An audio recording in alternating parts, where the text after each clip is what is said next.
Are you in a relationship with a dismissive avoidant and find that even if you ask carefully for something that you need, they have difficulty giving it to you? Or perhaps you're a DA yourself and you've noticed this in yourself that it's a struggle. If so, keep watching because we're going to cover this topic today. Hey everyone, I'm Sonia. Welcome to my channel. On this channel, I often go into attachment styles, as we will a bit today, but also for having the best relationships and life that you want. And if you need more help with any of this, feel free to look below. You can book a 20-minute session to see if coaching would be a good fit for you, if I can point you to resource in some other way as well.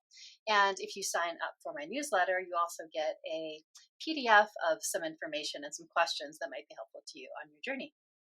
So today, getting back into attachment styles, we're going to do this as kind of a series, and today we're talking about the dismissive avoidant and when they might struggle to, in a relationship, when there's communication happening, let's say around a particular issue, that they may struggle with actually proceeding forward and giving their partner or someone else, probably the partner, but it could be someone else, what they're asking for. So why is that? And you may have noticed it, like I said, if you have a partner who you think is dismissive avoidant, or if you're dismissive avoidant yourself, you very well might have noticed it. That's an internal struggle, and you may not have realized why.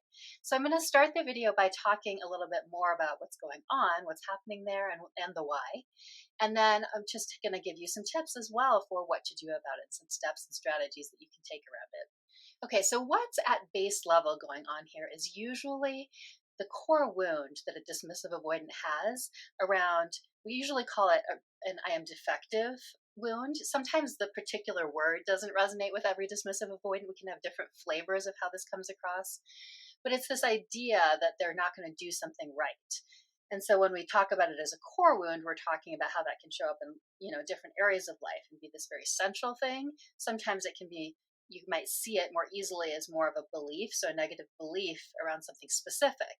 And that often for DAs can look like, I don't do relationships well, or I'm not going to be able to give my partner what they need, that kind of thing. So as you can see, that might then naturally, if it's feeling painful like that and feeling uncertain and feeling extra vulnerable, can lead to that resistance to trying in the first place. And it also can lead to sort of a self-consciousness. So let's say the person does try to meet the need. They still may end up, because it's feeling more vulnerable and like it's something that's touching on this core need, it could end up not going as well because of it. Maybe it's because they just feel more awkward. Then you might interpret it through that lens, and then you see it as if I'm not actually doing this like very well, or you might interpret a partner's reaction as that you're not doing it well, whether that's sort of true or not in the situation, because our lenses do affect things. And then what's the problem there? Well, the problem there is then that creates a negative feedback loop, right? So then there's this other instance that seems to be evidence leading right back into reinforcing the negative belief around doing the relationship well, or meeting needs well of another person, or it's exacerbating that core wound and making you feel deep down inside, that's not usually as conscious, but making you feel like, yes, that's really true, and that I'm defective, or that I don't do that kind of thing well. And then that can lead to, even if someone did try, maybe that then leads to sort of more of a collapse, like I can't do anything right, I can't do this right, or, more of resistance again in the future to not doing it. It can also lead to blaming the partner, kind of turning it around like, well, why are they putting that pressure on me? So that it can lead to conflict, right? It can lead to both sort of not being able to be proactive in the relationship and this collapse sort of thing, like I said, or apathy around it, or resistance. And it can also lead to relationship conflict. So it's pretty important to address, both from the proactive sense of wanting to have these healthy relationships where we do meet each other's needs in ways, that we've negotiated, but also to avoid some of these more negative effects as well. So what can we do about this? And I'm going to mainly talk about this from the perspective of a partner who is interacting with a dismissive avoidant person, but I'll just touch lightly on some tips and advice for the DA person themselves as well at the end here. And hopefully these tips will help the dismissive avoidant person to understand themselves better as well, because sometimes when we can see that bigger picture, which often isn't in the heat of the moment when we're actually trying to do the thing, but now listening to this video, it might help in seeing the bigger picture so that we can understand our own attachment style. And that understanding also often goes a long ways towards making us feel like, hey, this can change, right? Because you can change and heal your attachment style. And that is one of the things I was trained to do, and that I've done myself as a former FA, which is a fearful avoidant. And so it's definitely possible. And I just want you to know that off the bat too. I probably should have said that at the beginning. There is totally hope here, even beyond the tips and strategies. So the tips and strategies that I'm going over today aren't as much about healing that specific attachment style, but more around sort of like these tips and tricks and like how you're navigating in a particular process. But again, like I said, if you want more help actually healing your attachment style, let me know. I can point you to resources or help you myself, because that also is possible. And then when you do that on that deeper level, more profoundly, often these issues just naturally tend to fade away over time as well, or they get a lot less, right? And we're able to navigate them more easily anyway. Okay, so the what to do about it. So if you're approaching your partner, let's say you're going to approach them and you know that this is kind of the pattern of how it goes, like whether there's someone who resists it, whether there's someone who tries but then goes into negativity around what happened, or some combination thereof. So let's say you're going to approach this person. So an important thing to do is to really go in with that awareness of this core wound. So imagining that they have the core wound and they're thinking already ahead, okay, I shouldn't say thinking, it's not necessarily conscious, but that they're subconsciously having this idea that they're not going to be able to do it well. So you can imagine if you approach someone, let's say you think of it as you were approaching your child or something, or a child out there, and you knew they felt negative about how they could do something, right? Your approach would be a little different in terms of how you encourage them. Not necessarily encourage them, but how you, just how you choose your words and how you approach it. So in this case, because you're asking really for something from them, and you have your own perspective, and not everybody even has the same need. So in that sense, they're not wrong. When they're saying, well, why did you have to ask that of me? I mean, they're not correct, because everyone has their individual needs. But it is true that, they may not have that need, for example. And so come in with that perspective. Hey, this is something I need. And I'm not, so coming in a very positive, proactive, I statement kind of way of like, could you help me out with this? This is something I really need for, and if you have a reason, this makes me feel more secure, or this makes me feel like more supported, because I struggle with feeling that way sometimes. We could really like bringing it back to yourself. That can go a long ways towards diffusing this sort of sense of either an advanced thinking that they've done something wrong, because DAs often go there too, right? Like they'll take it as criticism, sometimes even if it's fairly neutral. So if you can diffuse that a bit going in, but also that it's like they're helping you. So a little bit of that sense of responsibility and, oh, am I going to do this perfectly? And all that is lessened to start with as well. And so I do want to say with this that coming in sort of in a non-pressury way, one thing to keep in mind is that, and this goes for the next point too, because I'll just say the next point already, actually. So the next point is that you are going to negotiate with them, because you want to get their perspective on what they feel comfortable with, right? Like if someone's feeling really self-conscious about something, to expect them to go completely all the way into your most ideal version of it isn't really reasonable, actually. So the caveat here that I want to bring up about both those points is that you don't want to be thinking of it almost like you're suckering them into it, like, well, let's just try this little thing and then I'm going to ramp it up and ramp it up and ramp it up. It doesn't mean you can't still ask for more, but the helpful thing there is to approach it knowing you're both going in to see how it's going. Like, don't make any assumptions, right? Don't assume you even need it to go all that way.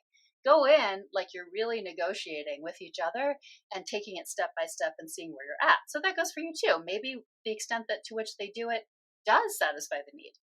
So going into it knowing that you're sort of on more of an equal footing, approaching it from that equal footing kind of perspective, in terms of, hey, I am someone who also needs this need. It's not that they're doing something wrong, or that I have this huge expectations or responsibility I'm putting on them in terms of approach. And then also that we're negotiating it to see what they're most comfortable with, and to bring them on board also, right, with ideas and suggestions of how it could happen is really important.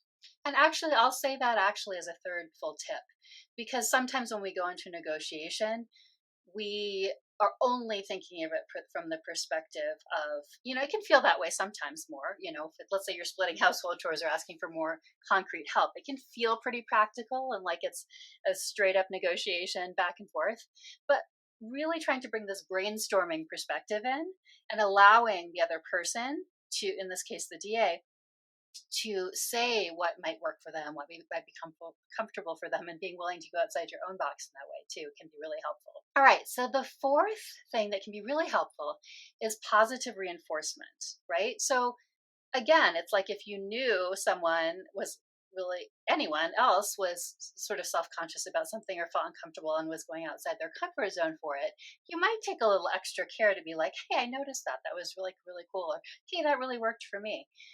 So trying to make sure to pull the positive in. You may be doing some renegotiating as well, and that doesn't always feel as positive, but trying to keep the positivity, the positive reinforcement in for then what is working or what you notice them doing. And that doesn't mean you have to go overboard and make it sound you just be genuine about it, right? Like really think about what is the part that you noticed that's cool, or the part that is really working for you, and just be genuine and from the heart about it, and that really can get through to anyone, and they'll understand that you mean it. And that can be a great way to help a DA when they're getting outside their comfort zone and helping you with something that you're asking for. And that leads into the next tip, which is just to keep that patient and kind and understanding attitude. I mean, can we keep it every second? If you do end up in an argument, of course, that's difficult. We're not talking about perfection here. But overall, just remembering that. If you can come back in your mind to remembering, hey, this person is outside their comfort zone, they're feeling vulnerable. Keeping that perspective just can be really, really helpful. And sometimes it's even helpful to remember, do you remember like if they're feeling self-conscious, or like if it's taking them back to a time in the past, like maybe it's taking them back to when they were a teenager and they felt awkward, if they had, a negative experience in a relationship or something. And so sometimes if we picture them as sort of their child self or their teen self, that can help if you're having a struggle at all in a moment or in the moment with seeing them that way. And then finally, though, the last tip, slightly different from the others, is to make sure you do not do it. Okay, this isn't about people pleasing. This isn't about suppressing our own needs. You still want to be trying to do this, right? So, because otherwise you'll come up later in some way that'll be really negative. So trying to do this and approaching it still and still asking, but using this kind of a methodology more is really the way to go. But don't suppress it. Still ask, still make sure you're acknowledging that need and that you are going forward with it in the relationship. Okay, and finally, just some quick tips, beyond what I said already, and sort of seeing that bigger perspective, if you are the dismissive avoidant on, what's happening with you, is to really remember that you can take small steps. So take small steps, and allow yourself to do that. If that means saying, hey, I'm only comfortable with this right now, can we just try this for now? Do that. And then be patient and understanding with yourself around that. Because the more you do that, the more you will progress, and make progress. But then I would say as a third point, do not give up. Do not assume you can't do it. And I know that's hard. And if you have some of those subconscious beliefs and core wounds around your inability to do something, that can be tough. But try to remember what I'm saying here now, which is that you can do it, and there are these strategies for doing it. And sometimes it helps to remember that there's something else going on underlying there. But in any case, just know that it's totally possible. I've seen people do it. There's many, many cases, for example, in the personal development school where people have done it. So it is possible. But of course, it won't just happen instantaneously. It does take doing the smaller steps, having understanding of yourself. And so if you can have that perspective, and then, maybe you'll even want to do some healing on your attachment style. That can be really important. You can reprogram those beliefs, you can reprogram core wounds. And so that could be in your path as well. But to whatever level that you're doing it, just know to not give up and that you absolutely can do this. Thanks, everyone. Let me know if there's any other topics that you are really interested in hearing, or if you have any comments about this video. I'd love to hear about it below.